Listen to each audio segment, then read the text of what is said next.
Welcome back to the channel, everybody. Happy freaking New Year. I hope you guys had a really good day yesterday, which was January 1st.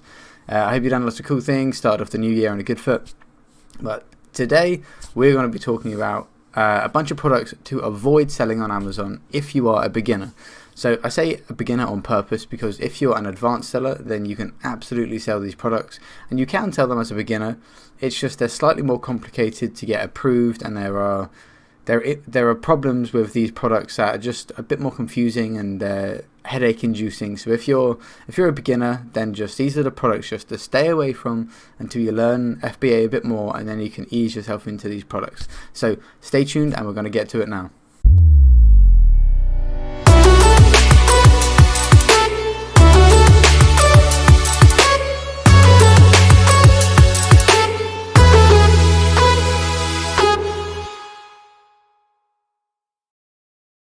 Okay guys, welcome back. So the first thing we're going to discuss is, and the first two categories I'm going to say are products you should absolutely avoid at all costs, regardless of whether you're a beginner or you're advanced. And they are obviously the two most obvious things, which are patented products and trademarks. So a lot of people don't actually know the difference between a patent and a trademark, and they use these terms interchangeably when actually they have very different meanings, and the implications of those meanings, if you misunderstand them and you are infringing them, can really be devastating to your business. So I am first of all going to explain the differences between a patent and a trademark, and then give you some examples so you guys can really understand how you can avoid selling an item that may be patented or trademarked. So what is a trademark? We'll start with trademark. A trademark is basically a symbol or a picture, a logo, a slogan, something like that, that depicts a business. It's typically what the business would put on their packaging or at the forefront of their company to display who they are. So Amazon's trademark is obviously the A with a smiley face, or where it says Amazon with, again, the smiley face. That is their trademark. So a trademark is anything similar to that. So a symbol, a word, a slogan, a phrase, basically anything that is representing the company. So what is a patent and how is it different from a trademark? Well, a patent is a government protected and therefore licensed by the government because you have purchased it, a government protected invention. So the difference there is that the patent is protecting a physical invention of yours. Well, I say physical. A patent is an idea. It's an invention that you have made, and you have patented the technology or the invention behind that piece of technology or that product. So that's it. It's really quite simple. So trademark is the sort of the face of the company. The patent is the technology behind the company. So I'll give you a really simple example, but it's really relatable because everybody knows KFC. So if you don't know what KFC is, you don't know who KFC is, then you need to eat some more chicken. So if we use KFC as our example, which stands for Kentucky Fried Chicken, KFC are a big company, right? So there's obviously patents and trademarks going on in the company. So the trademarks of KFC are, it will be the logo of Colonel Sanders, the slogan, which is something like finger licking good, and the abbreviation KFC. Those are all trademarks of KFC. The patent of KFC is the recipe for the food. So the recipe is the invention behind KFC.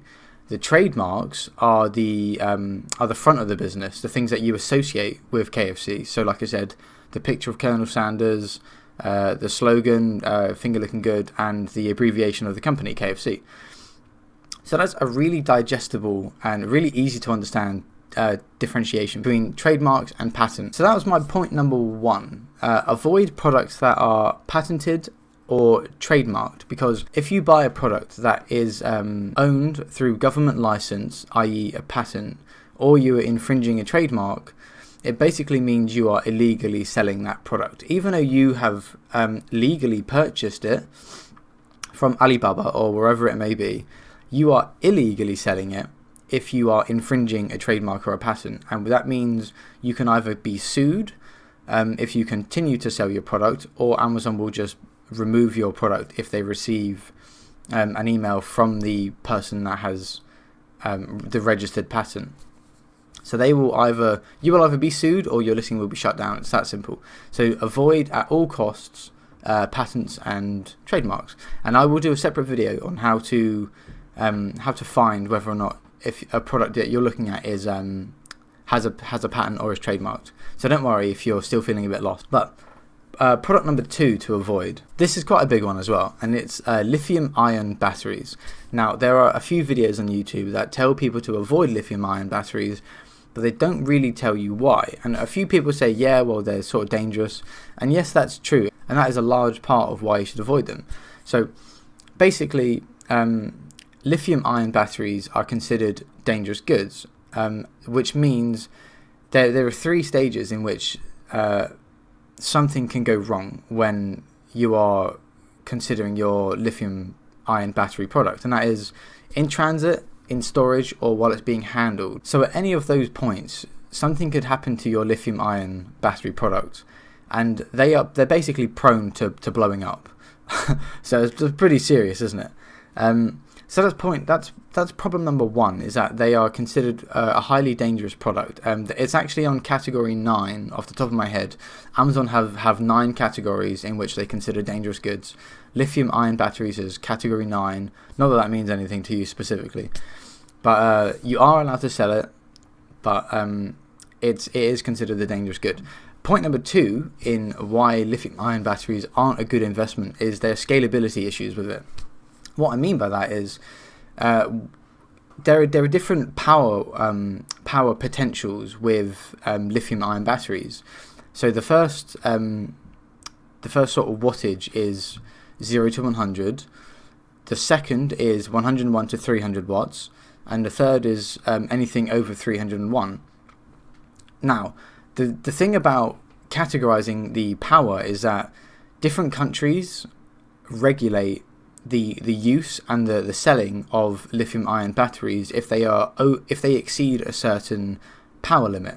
So at the moment, every single country that sells through Amazon or allows sellers to sell lithium-ion batteries that are between 0 to 100 watts per hour. When you exceed 100 watts, when you are now between 101 and 300 watts, there are only 3 countries that allow you to sell those products, and they are Amazon USA, Amazon Japan, and Amazon India.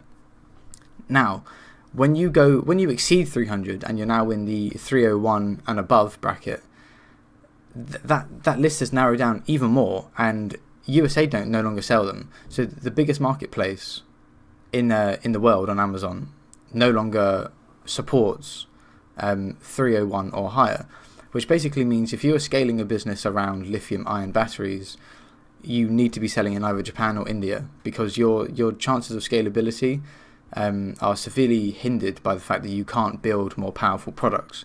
So that is something to consider, and this is why I said if you're a beginner, stay away from these types of products, because you don't want to get into a product that has a limited potential of growth. So if you're a beginner and you're thinking, you always need to be thinking long term. You need to, even as a beginner, you need to be thinking, how can I grow this business?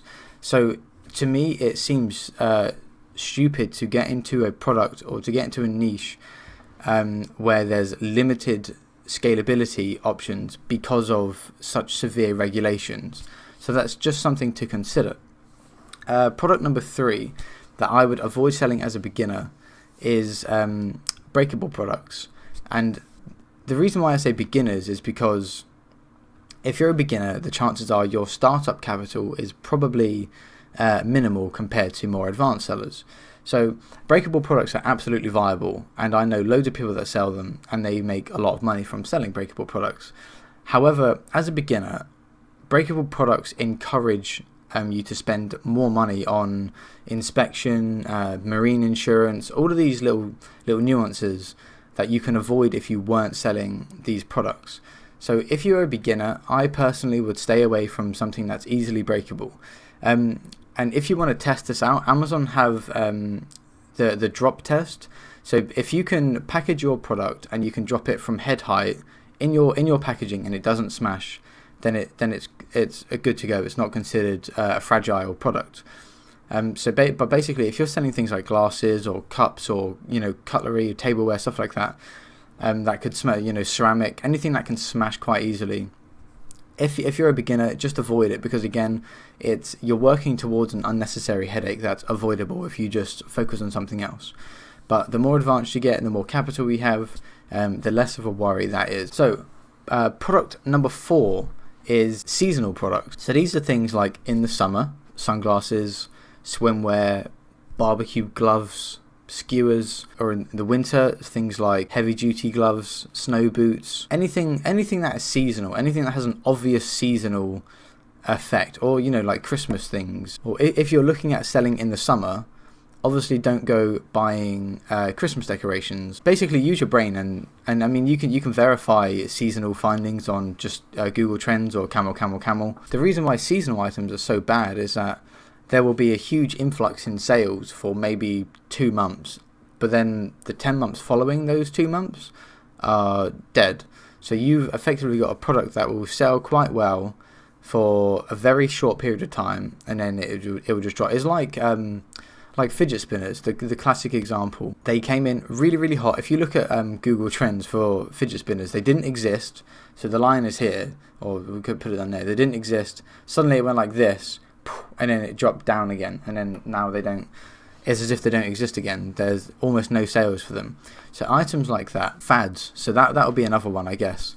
Avoid fads, because unless you were buying into a fad right at the start and you know that it's going to be a limited opportunity, then just avoid them. So seasonal items and fad units, because like I said, it's going to come in really hot.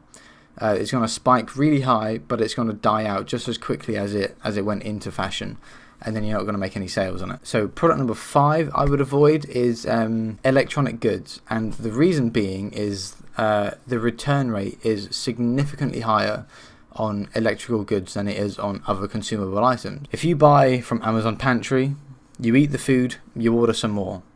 If you buy from Amazon Electronics and you buy a phone, you get bored of that phone within a year, you return it. Or it wasn't the right phone, because there's so many options, or you break it, you return it. And that looks bad on you as a seller. So the return rate is a significant factor when it comes to electronics, because people don't know how to work technology, or they get frustrated with it. So even if it is a fully functional product, people still return it because of their own ineptitude, and then that reflects poorly on you as a seller. So just do yourself the favor and avoid selling electronics as a beginner. Like I said, these are all aimed at beginners, because if you're an advanced seller, then if you're advanced, you know the ropes, you can experiment with these other categories. But as a beginner, I would definitely avoid electronics. And then the last category that I would strongly advise staying away from as a beginner is anything that needs external regulation. So this is things like FBA approval, or things that require government licensing, such as selling hemp. So even if there could be a big market there, again, it's just that headache that you're avoiding by going through having to file for a certificate to sell it, and then having to upload that to Amazon. And it's just a bit of a ball ache, and it's gonna confuse you. And if it's your first shipment, and if it's your first product you're listing, it's gonna put you off the process, to be honest, because it's not difficult to make a listing. But the products I've mentioned thus far will make it seem like every single listing is gonna be just as difficult, and that's not the case. So as a beginner, we just want to ease you into the process. Because making a listing is easy, and it shouldn't be difficult, and you shouldn't have to upload SDS sheets and exemption sheets and all of this nonsense. So that's all I have for you today. I hope you enjoyed the video. I hope you understand, most importantly, I hope you understand the difference between a patent and a trademark, because they're really important. And actually, that's one of the main reasons why I see people liquidating their stock, is because they've infringed one of those two, and it basically means their business is kaput. So do yourself a favour, please avoid all of the products I've mentioned on this list so far if you're a beginner, and just look elsewhere. So thank you for tuning in for another video. Sorry I didn't upload one yesterday, I just had a super busy day. I've got family up with me again at the moment after Christmas. And yeah, just lots of stuff going on. So make sure to like, share, subscribe, ring the bell so you're notified every time I upload a video, and I will see you tomorrow.